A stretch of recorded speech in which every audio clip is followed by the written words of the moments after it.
Hey, what's up, guys? Rob, Jared, and Sarah here from Rule of Two Review. What up? What's going on? We're back. We just finished conducting a completely massive review of The Hobbit: The Desolation of Smaug. And we're back here with one more kind of quick fun video to discuss something else that very much is relevant to that topic. Quick primer on how this came up and why this was an idea that I wanted for us to do is IGN is a very well-known website for all things nerd and video gaming and movie and comics and stuff. We're all three big fans of that website and the things that they do. They recently, when Sarah and I were spending some time a few nights ago hanging out, getting some food and whatnot, doing our thing, we noticed a video that IGN had posted that was discussing whether or not Smaug was the greatest CGI character since Gollum. / maybe even ever. It was a really, really cool concept, and Sarah, you and I went nuts just riffing on the topic. That became like a 30 or 40 minute... Before even listening to it, Before even watching the video, totally. Like, we got so excited at the concept, we just started riffing on all these characters, the impacts, the time that things happened, what's this, what's the greatest, what's this, how was Smaug, and it was a lot of fun, and we were excited to watch that video. And as much as we love IGN, by the time we actually watched that video, it was a fairly decent 6-minute conversation between two editors that really didn't touch deeply on the topic. They kind of just talked about Smaug, and that was a good And not even how he looked, really. It was kind of just a basic review on Smaug's character, which is weird. Yeah, I mean, good stuff to hear, but not what we thought it was going to, not what they built it up to be. So we had such a good conversation. I thought it would be fun for the three of us in the room, the Hobbit and film loving and special effects experts, that we can just kind of have a similar conversation.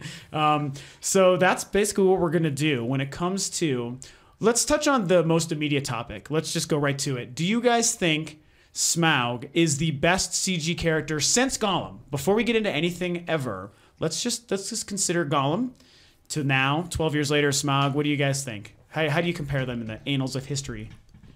I still go with Gollum as the better one. Whether Smaug is the best since Gollum? That's kind of the question. You know, depends on what we're looking at. I mean, which is like last 10 years, basically. Yeah, last 10 years. I mean, the only real... we have a list. Yeah, the only real accomplishments I would compare it to would be Avatar and Rise of the Planet of the Apes. Those are the two that stick out in my mind too. Absolutely. But I think Gollum probably works better than anything in either of those two movies. Do you really think? Yeah. Now, I do. The question is, you can make so many arguments on different sizes. So the question is it because...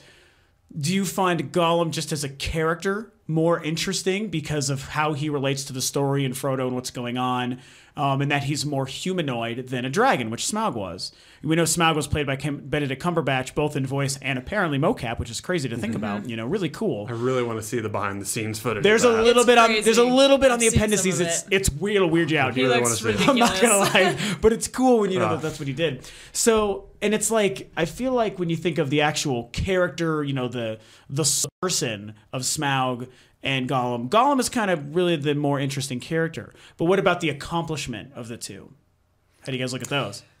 So I'm actually with Jared. I think that Gollum version 3 is the best looking thing I've probably ever seen on screen. And I do agree. Caesar, the avatars, the Na'vi in Avatar. And then also, actually, Pacific Rim I thought was absolutely beautiful. Pacific Rim is up there. So There's been a lot of gorgeous movies. That's the thing. Yeah, you know? I think all of those are really great. And, you know, Rob and you and I had the preface discussion of what actually makes something the best. And for me, I think it's a little bit... I give the edge to... like Caesar or the Na'vi? What is the... Where my brain stopped. That's okay. Looking for mocap? What are you talking about? Technical like accomplishment? biotic, is that the right Oh, word? like if it's a biological thing? Yeah, I was like bio, blah, something blah, you brought up initially, yeah. Yeah.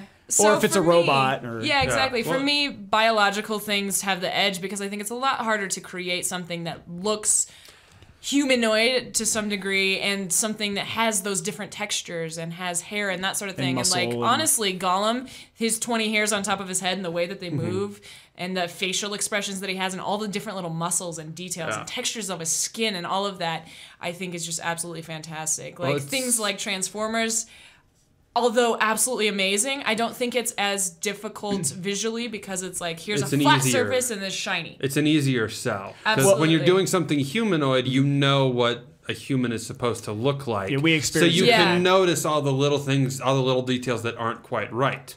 Something like Smaug, like Exactly. Transformers and the robots in Pacific Rim. You've got some leeway there. Well, Anything metal, smooth, you can add texture to it, but you don't have to worry about having the same plasticity of skin. Yeah. Of course. Similar levels of almost translucence. Wrinkles Yeah. and lighting differences, eyeballs, and reflections, blemishes, the way that and hair all of that behaves. stuff. It's all very true, and I That's- ultimately agree with you. I do think that the Transformers, very specifically Michael Bay's on-screen Transformers, are the one thing that actually still make a case because of how complex they are, and how many moving parts we see, and the way that those things transform, and the many different angles. I think that while I'm still agreeing that at the end of the day the biological thing still wins, I do think there is a case to be made for those specific ones, which have happened in the last Yeah. 10 years. Yeah, absolutely. I mean, well, you know what? Something that's not on our list that I can't believe we forgot until now is Please go. Gravity.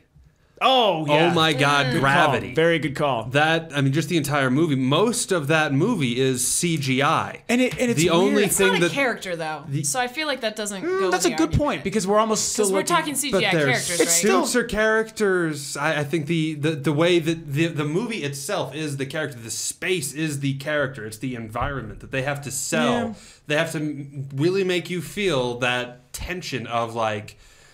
And plus, the only thing that actually is real is for the most part, is their faces. Yeah. Every time they're out there, the spacesuit Yeah. that they're wearing Yeah. is CG. Yeah. Except for the stuff inside the shuttles making it. Yeah, Obviously. when they Yeah. get inside, some of that is set work, and a lot of it is they're on You make a wires, good but case. I still think that I'm still gonna go with the fact that we're still looking at more I specific think characters. it's such a Something with an lines, per Something se. with a face face or things to say. You or know. a robot. Although face. you're still correct, and I mean when you talk about best special effects, Yeah. I think Gravity Well, definitely belongs. In And I mean, there are Yeah. characters in there who are CG. The George Clooney and Sandra Bullock are the only ones actually photographed for that. So every Like the person other- the who's other guy the other that- astronauts who are floating there dead afterwards, and the guy with the Yeah. hole in his face. Yeah, those are completely CG creations. Yeah, definitely.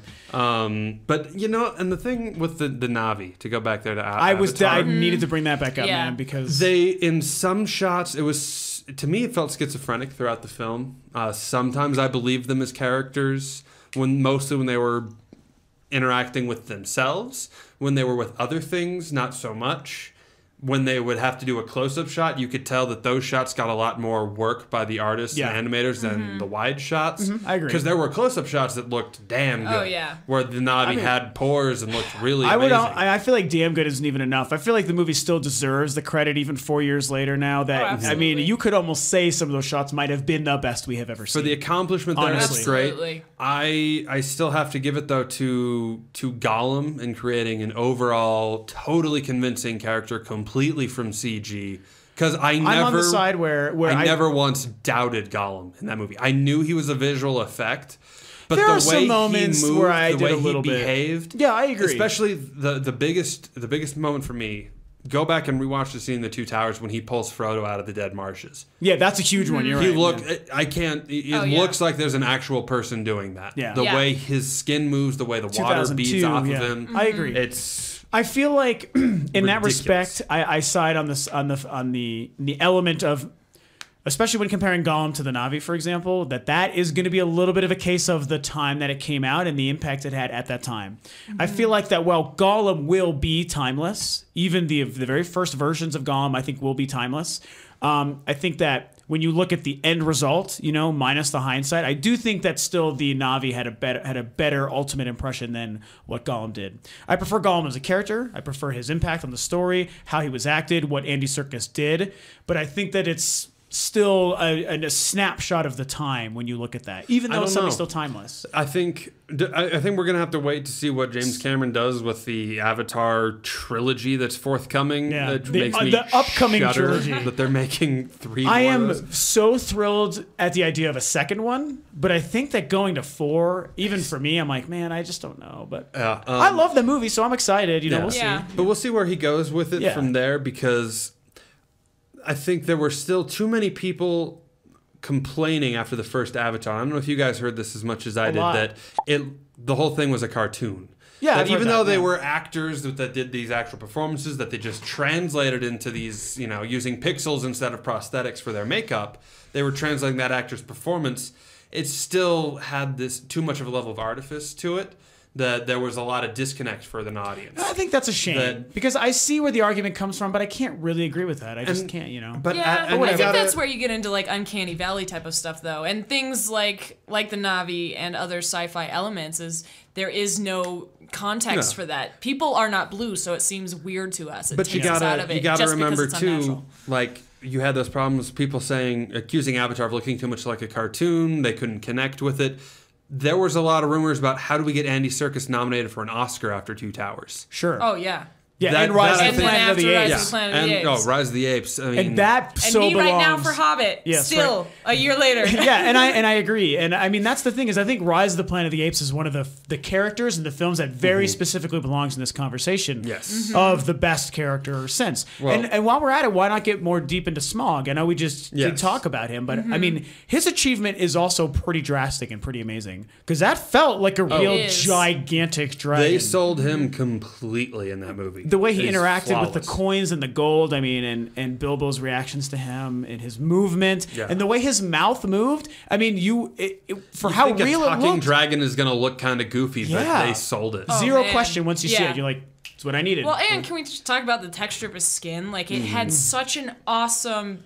It was changing all the time. Every scene is different. I mean, I know way back a year ago, Jessie was complaining because she thought he looked purple, but that's Oh, yeah, how yes. in I have- depth his skin was. Is because it was like if he was next to gold coins, it was reflecting the gold coins. I was you going know. to say what I liked is that on his scales, at least it looked like his belly. It looked like we had a Yeah. reflection of gold coins, or obviously apparently gold coins even stuck in them. We sort of learned. Yeah, and you can see his fire billowing up when he's about God, to that breathe was fire. so You can cool. see it That like was seeping great. through his Oh my- scales. That stuff was scary. awesome. I mean, I think part of what we've in a way sort of agreed on here is that these really great groundbreaking performances that people remember are based on an actor doing something. They're not I mean, animators have been famous for a while, and they always talk about animators as they have to be sort of actors themselves, that they create the performance. But the best CG characters are ones that they're looking at an actual actor that was on set, that did things, that they can use that performance, and they're just, like they talked about with Avatar, instead of prosthetics, they use pixels as makeup. Well, so let's go back a little bit then to what we sort of talked about a few minutes ago before we started recording, going back to what is kind of considered the real genesis of the CG boom, which would be the 91 to 93 era, Jared and I, you were just talking about? Specifically Jurassic Park. Jurassic Park. Terminator 2 gets a nod as well. You and Yeah. I had a big discussion about Terminator 2. T2 has a huge say in that, but until Gollum, I think the conversation of special effects began and ended with Jurassic Park. I agree. Everything Yeah. was trying to do what Jurassic Park did. You're right. You and saw the until Lord of boom the after Rings, Jurassic Park. nobody did it. Well, Star As well. Wars, I would say. Yeah, No, Star is Wars a big didn't one. come close to touching what Jurassic Park did. I don't think. I think they put. I'm gonna give that another hard one where- battle in it. I mean, no, I think the Jurassic element Park of was the better. time. I They think it's the element of the time where Jurassic Park was better for its time than Phantom Menace was for its time. But it's another one where the hindsight, the same way with the Navi, I think I have to say, when you look at the finished product timelessly, you know, No, Jurassic I don't Park will also be timeless. I don't get me think. wrong. I don't think Star Wars special effects in 1999 stood up the way that Jurassic Park's did. I think even in I guess I'm kind of 1999, on both sides of the fence. so on that many of one. the visual effects in Phantom Menace were very clearly and obviously visual effects and stood out as Yeah. such. I would and say- Jurassic Park Again, I think it's still, hard because it's sci-fi. It's I sci-fi mean, we have and dinosaurs, so we have that frame of reference. there's also we so don't much have dinosaurs. To We have an extent. skeletons of dinosaurs Yes. with no Good point, idea good what point. they actually. yeah. And I Really think when you compare specifically Jurassic Park and Phantom Menace, two films of the 90s too, we can't forget. That was the very end of the 90s with Phantom Menace. Matrix also same year, so that's another big one. But when you look at the Phantom Menace, we're also looking at a much larger volume of CG compared to Jurassic Park. Absolutely. Yes. So I think if you think of it per volume, I think that's another reason why you can give it, and it's the edge of time. Like, But it's not really fair. And to go back as well, I think that's to relate it to the actor argument. I think it's because the visual effects in Jurassic Park, everything that was CG was based off of something real. I'll give you in that, the yeah. same way that these great performances come from actors. The dinosaurs in Jurassic Park were, when you see them, mostly animatronic, and they used the CG very, very sparingly. Yeah. And so that's what gave it that edit. But it was that T-Rex, man. It's what that gave thing changed everything. And it gave it that added weight when you saw it that you knew in this other shot that's actually something they photographed. Yeah. And so it added to that in your mind. In Star Wars, the entire prequel trilogy, it's a lot of CG. It's a lot of actors walking around on carpet in front of green screens. Yeah. And everything has been being added in post. Well, and there, of course, still are CG accomplishments, and we even talked about this a minute ago, joking aside, especially when you talk about Gollum, because absolutely Jar Jar Binks belongs in this conversation when you talk about the technical achievement. And there is, Jar Jar led to something like Gollum being possible. Mm-hmm. That was the first step of... And as someone who's spent I know a lot of people don't like Phantom Menace or Jar Jar, so they would never care about this stuff, but I've seen everything relating to the film. And it's interesting because the way they created Jar Jar Binks was a weird sort of hybrid combination of a fully CG creature interacting, touching, and moving around with actors on screen, and a man in a half suit, Ahmed Best, who played a half suit. And they literally combined some shots where they had a full CG, Jar Jar interacting with people, and they also had the version that was like the bottom half of Ahmed Best's character on screen, and they had to kind of pseudo-photo, CG. The rotoscoped. Rotoscope, that's the term I was looking for, where they added the other elements to make him a complete character on screen. And that was, whereas Gollum was the ultimate better achievement, the first step in that, when you look at the snapshot of time, was what Jar Jar was. It's a groundbreaking accomplishment, but I still think overall Jar Jar didn't hold up the way that Gollum does. Well, I agree. Gollum is the masterpiece. He's a step on the way to Gollum, for sure. But he is not. Agreed. Yeah.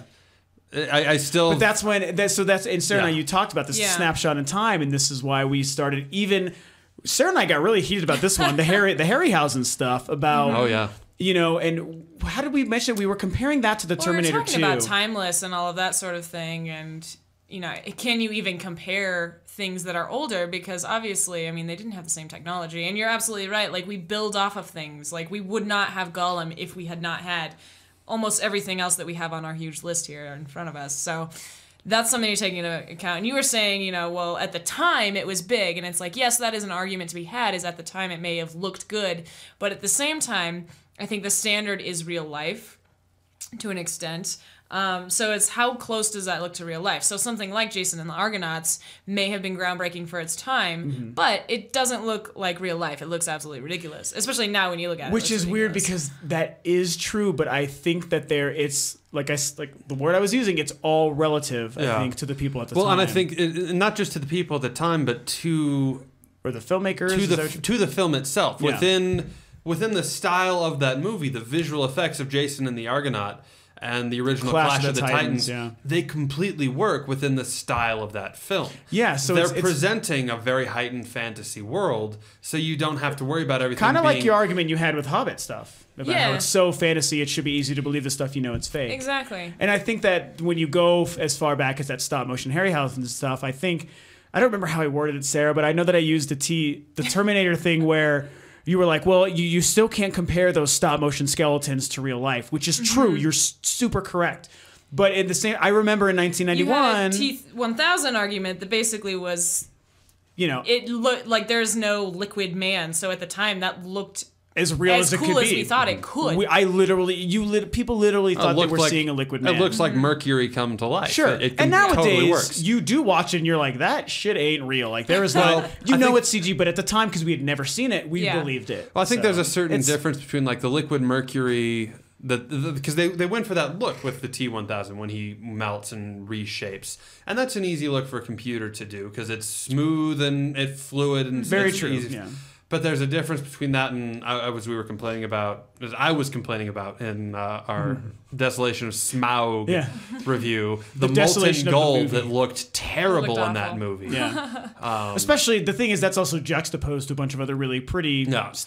Which is another thing I feel we should point out. What was most of our top list here, or like everything since Jurassic Park that is awesome. Avatar, Rise of the Planet of the Apes, Lord of the Rings.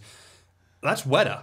That's ILM has been sort of displaced by Weta, but although they did both Weta, work on Avatars, that was a really interesting thing. Weta did most of the heavy lifting. I think they got the first credit in I believe so. Okay, it's neat that they both work together. But it's weird when just looking at the work what is done, if they really put their hearts and minds to it, they create mind-blowing stuff. Oh, but when amazing. they half-ass something, they really half-ass it. Like Yeah. that molten gold. I cannot get over how half-assed that molten gold. It looked Okay. like it reminded me of cheese. That's like what I thought I was looking at, like a big You are so colorblind. pile of cheese. It doesn't look like It cheese. looked like cheese. Well, But I am, you're right, incredibly factually colorblind. Sarah wasn't Yes. making fun of me. No. The bastards, I'm actually I mean, I colorblind. was, but I'm yeah, so you sensitive. are colorblind. I'm not sensitive about it.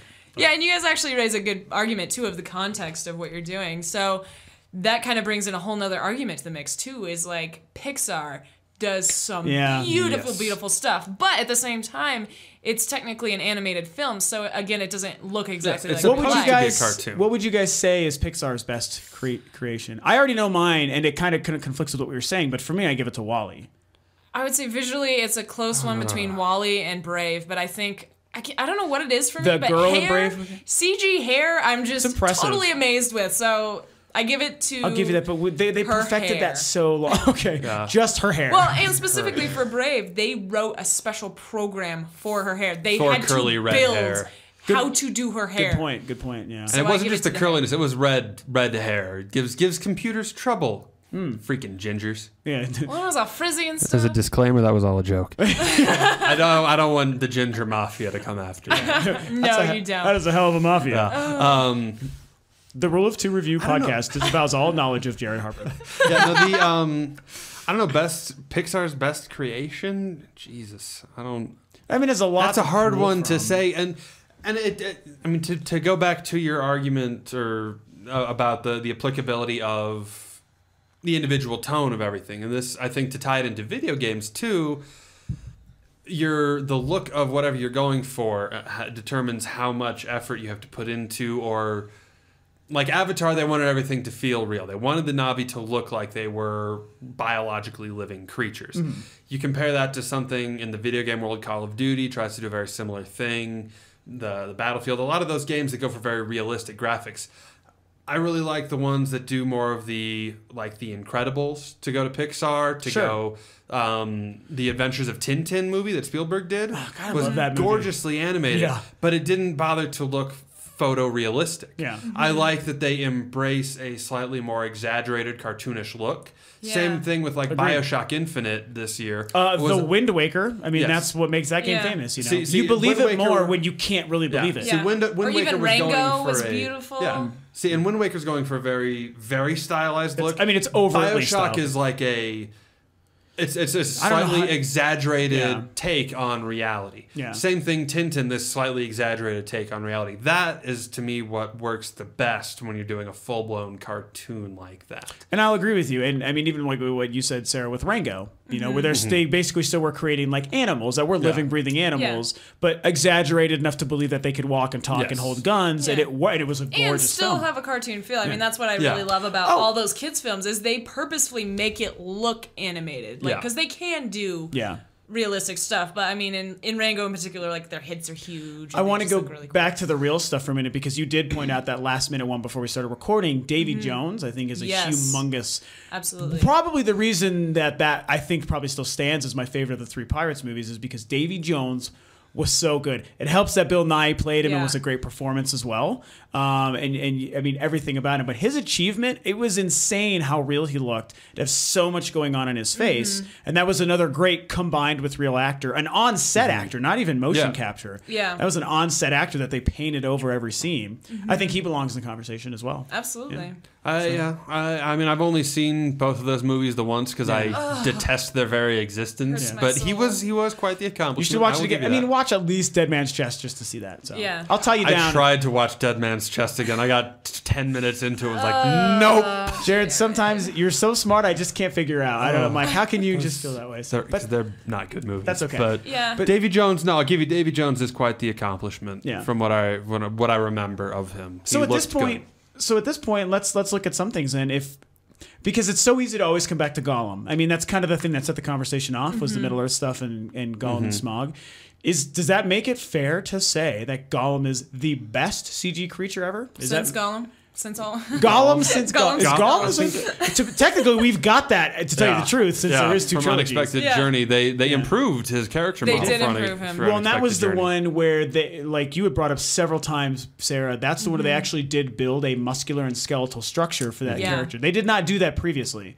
And, and that makes a huge difference. Yeah. So, but when you, regardless, all forms of Gollum, just the Gollum we've seen on screen. I mean, is this conversation leading us to that conclusion? Is he the best ever? Ultimately, I think so. As good as the Na'vi looked, there were moments that they didn't work for me.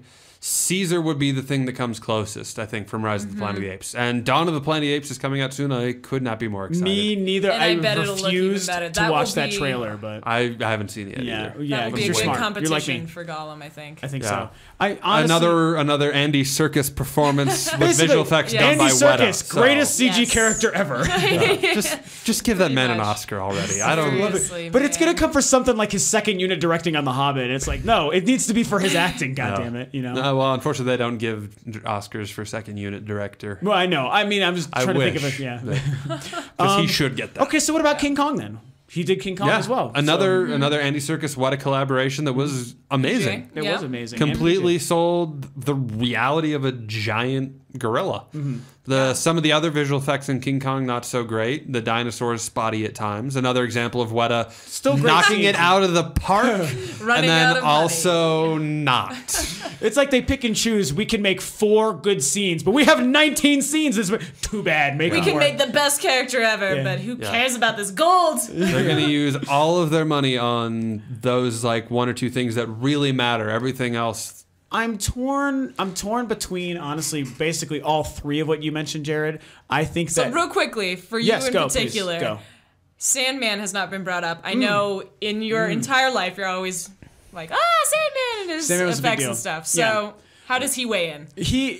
Here's the thing is he doesn't really ultimately belong in this finite of a conversation. Okay. But he does belong in the conversation because when that movie came out, the Sandman and Spider-Man 3 you're talking about, when that movie came out, the scene where Sandman was first created, where we slowly see the little grains of sand up close and they start to move and it's an amazing scene. For all the hate that movie gets, Yeah. I'll tell you what, this 5 minutes is a fantastic piece of this movie.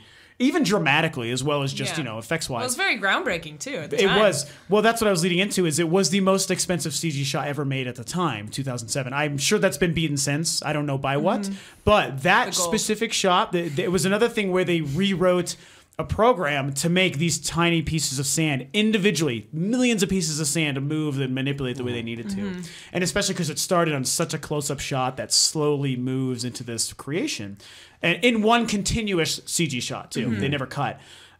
So that deserves certainly some respect and some discussion.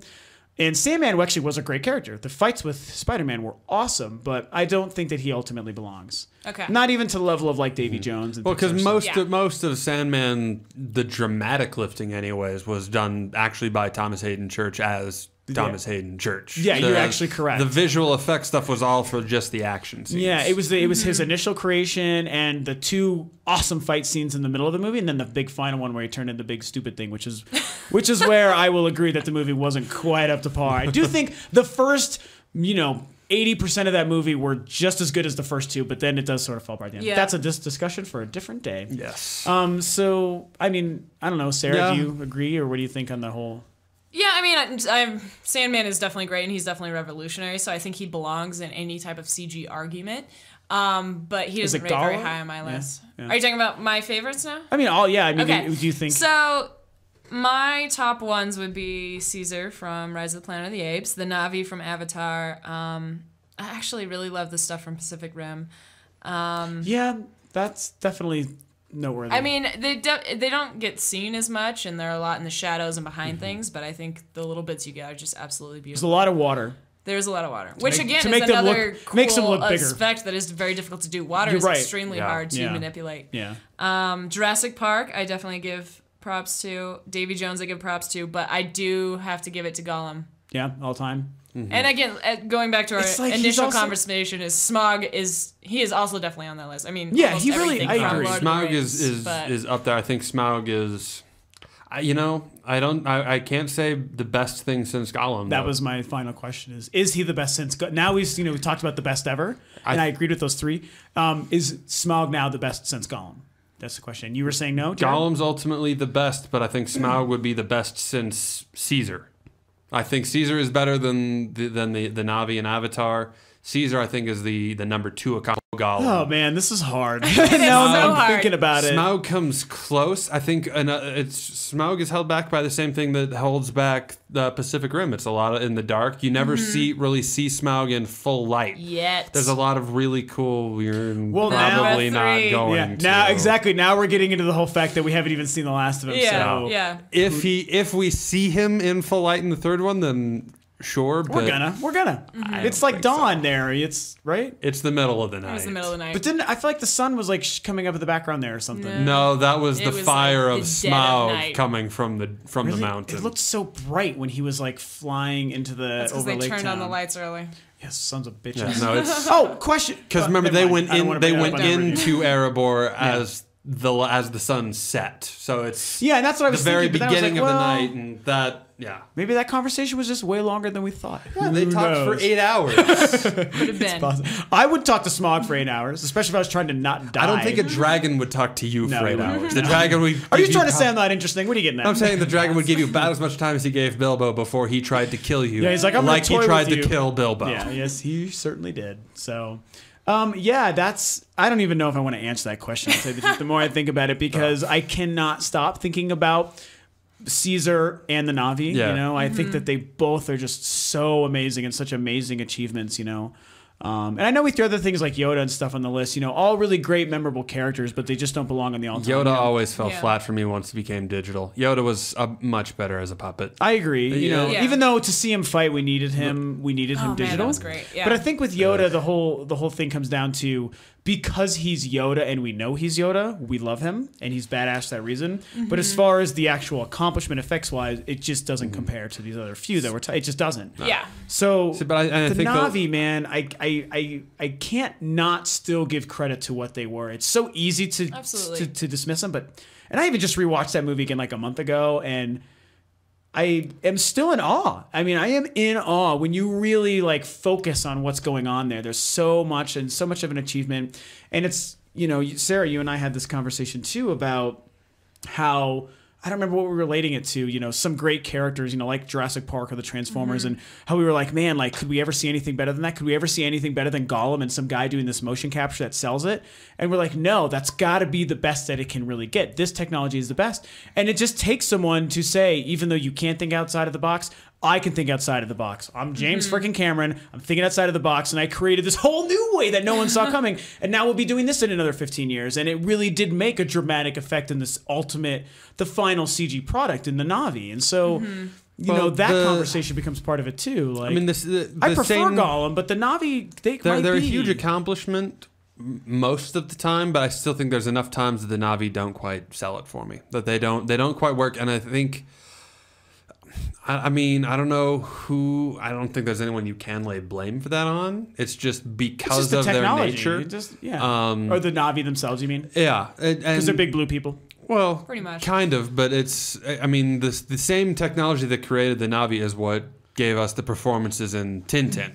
Yes. That's the same exact motion performance capture technology where they have the camera on the actor's face and they're shooting with the camera to try to get an idea of framing and everything. And they just translate that actor's performance. I think keeping that heightened stylistic level adds to the believability of the character. And I see what you're saying, and there definitely is merit there. Like because the world, and like you said, it's a very everyone is stylized. The world is stylized, and the level of detail they have to put into each character to make them look as lifelike as Gollum looks is what causes the Na'vi as a whole to maybe not work as well cohesively. Individual creatures do, and in the close-ups they look fantastic, but on the whole the Na'vi to me fall flat in a way that Gollum doesn't. It's one of those things where you can almost say when trying to make something not believable, that's more of... Because you're not supposed to be able to believe it when it's as stylized as that almost becomes the better accomplishment to then make it believable. Yeah. Like this video game stuff you're bringing up too. It's kind of the same thing. So Yeah, and I mean, back to what you're saying too is, I think the difference is, although the Na'vi are excellent, I think they're fantastic, since we're talking about them visually, they're not as dynamic as, say, Gollum. Yeah. Or Caesar. I mean, Yeah, I mean, Caesar is great. Love me some Caesar. And yeah, Caesar is really, he really made me feel fantastic. emotion, you know? Like, Caesar, Yeah, Caesar did. absolutely. For So me, did though, like, Gollum. it goes to Yeah, Gollum big- in Riddles of the Dark because, like I said, like, he's got that hair, he's got the water, he's got all the blemishes on his skin, he's got all the different little hairs, he's got all the different little textures, he's, like, slightly different colored, you know, and his facial features, like, just the special features in the appendices on It's really cool, Unexpected Journey are so fantastic because, I mean, if you watch it, you know when he's like squirching his face and trying to figure out what that riddle is. Every single moment and facial expression and every single muscle in his face that moves to do that is just amazing. And that's something that the Na'vi just don't have. It's not that they You're right. try to do that. It's like just they're- not in their characters, really. To have those It's kind of not facial that in depth. expressions. It's not that detailed. Yeah. Agreed, yeah. See, but I think Gollum even had that in 2002 and 3 and Oh, he Oh, I did. agree. Return of the He King. did. Yeah, oh, totally. They improved it for Unexpected Yeah. Journey, but Gollum, still to me, his best shot, the best look is when he's pulling Frodo out of the dead marshes. That is great. I That also moment really just- love I'm glad you brought that up, man. the I kind of conversation agree. he has with himself in Yes. the water. That is also one of my favorite Gollum moments. In Two Towers when Sam Yeah. busts him. Yeah, when they're sleeping and Yeah. Gollum's It was having Return a of the King conversation with the water, with the Smeagol. reflection. Okay, yeah. No. Yeah, Return Because of the King that's is when the he conversation. Oh, yeah, convinces 'cause he's trying to himself. kill him. But isn't that when he convinces himself that he's going to try to lead them? No, No. that's Oh, in that's- Two Towers. Yeah, and that's it's what I just was- it's just different camera angles, him looking back and forth. She's talking about in The water scene. The water scene is in Return of the King. Frodo and Sam are asleep, and he's talking, and it's him and his reflection. Yeah, because he had already decided. So both Yeah. versions of Gollum were on the same and page. it's him. Yeah, and he that's when decides he at the decided end to of- kill them, yeah. and that's why he takes them to It's it was also Smeagol. two sort of reconvincing Smeagol. This is our plan. We're Yes. going to lead them up to Shelob. Don't and forget. then he drops the rocks in, and the water ripples, and That's Sam where Sam's appears there. like, oh. Shit. Yeah, I was Yeah. getting because I remembered it was actually the very last scene of Two Towers when he breaks away from Sam and Frodo Yeah. as they're walking away, and he's talking to He's himself. crawling through the forest, and he's like, doing we'll that. take him to her. She'll do it. Yeah. And he's Yeah. like, yeah, that is a good idea, dude. Yeah. Like, we'll do that. And then it's Yeah. so, yeah, you're right. I was confused. And now. another great, just Gollum just looks totally believable there. Yeah, like, he's- Yeah. I mean, And they manage, I mean, that's another great thing that Gollum has going for him visually, is they are able to take the same exact character and make him look like two different characters, being Smeagol and being Gollum. that's you can also tell the difference. Also lended by the performance. yeah, Absolutely. that is helped Absolutely. so much by Andy Serkis Yeah. being just an incredible human being. Who I want to Just a hug him. great I It just is, want to hug but him. it's the For little things president, too. I you mean, know? Gollum has narrower eyes than Smeagol does. Smeagol's eyes Sure, go you're bigger, right, and yeah. his like pupils dilate, and all that little stuff and goes into it. And if you watch the His behind the body scenes videos, Andy Serkis is doing that. Oh, yeah. When Yeah. he's like, Absolutely. he turns around and he's got these characters and he's down, he's back, and his eyes are doing. What a badass! Oh my god, that guy. So. Well, it sounds like we're gonna go ahead and wrap this up. Then it sounds like the ultimate decision is is actually Andy Serkis. Gollum is for the win. Gollum. Andy Serkis. Gollum is the best ever, and it doesn't sound like we think Smaug is the best ever, best since I should say. Still have to give the love to Jurassic Park, though. It will always be timeless, and that's because It is, Like, yeah, I agree, it's It's on the same note as Andy Serkis's performances. They're based on something real and tactile. Yeah. That they actually have that. Not that the Na'vi don't, but Yeah, and another thing some with reason they Jurassic work Park better. too, actually, is when we were talking about lighting, and they are in full daylight, they are in nighttime, they are in all those different things, and That there's movie super wide makes me shots of happy to them. think- There's you're right. so many wide shots, Yeah. which is a lot different than everything else because we use. Like Pacific Rim, we use the nighttime and the bridges to try to mask some of them, so you are really only seeing their faces or little parts of them. yeah. It's one of the reasons why I didn't fall in love with Pacific Rim the way you guys did. It's like those were some of those little small things that kept it from being amazing. Love You know? everything about Pacific. That's what I It's love still more very is good. because they're like Still very creeping good. in the background. But Yeah, that's it's a fine movie. That's a different It's a fine fun movie. So. Oh, you know what we forgot to mention? Oh, what? Mortal Kombat Annihilation. Why would you Oh bring my that God. up? The fucking dragon at the end. The best. Jared, you CG are characters. kicked out. Get out of Mortal this. Kombat Annihilation. I hate everything about your face. That was so good. It looked like Ray Harryhausen stop motion. Yes, That's it what did. In 1998 or whatever, like, years after he was freaking dead. Come on, man. Gosh. It was terrible. It was so bad. And they're making another one, but it's going to be better. They're going to reboot it, so. But yeah, I think we put the conversation to rest. That was good. You know, Gollum pretty much the best ever. I think. Smaug not quite the best since, but still belongs in the conversation. Really Still an amazing towering really, accomplishment in really a good. CG character. So there we go. Take that, IGN. I think we just put you guys to shame. Your 6-minute video, but we still love you guys. Yes. We love your video game reviews. Everyone's silent. Yeah. But either way, yes, that was a nice, fun conversation. So hooray for Gollum, hooray for Smaug, hooray for all these good characters. So thanks, guys. Thanks, Jared. Thanks, Sarah. And thanks you guys for listening. And hope you dug what you heard. And let us know what you think in the comments below. Later. This one ended way more positively than the Smaug one did. Yes, it did. Then the movie review. The movie review, Yeah, it's good stuff. That's because we talked about awesome characters. Yeah. Like Yoda.